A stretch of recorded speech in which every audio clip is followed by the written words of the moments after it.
Hey guys, welcome back to our channel. In this quick video, we'll show you how to create a TapTap Send account in the UAE step by step. And before we get started, once you open your account, you can use the promo code from the description below and input it here to get $20 extra on your first transfer. But for now, let's continue the video. First, you want to open the TapTap Send app and tap Sign Up. You can also sign in with your Apple ID or Google account if you prefer. Next, you want to enter your first and last name exactly as they appear on your Emirates ID. Then add a valid email address and create a strong password.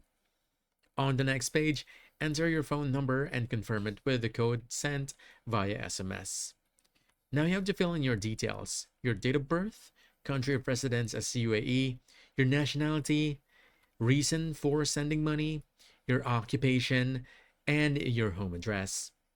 And once that's done, you'll need to verify your account, upload a photo of your Emirates ID, and take a quick selfie.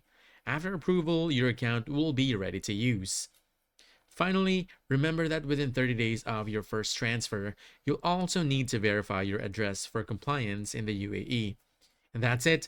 You've successfully created your TapTap Send account and can now send money easily and securely.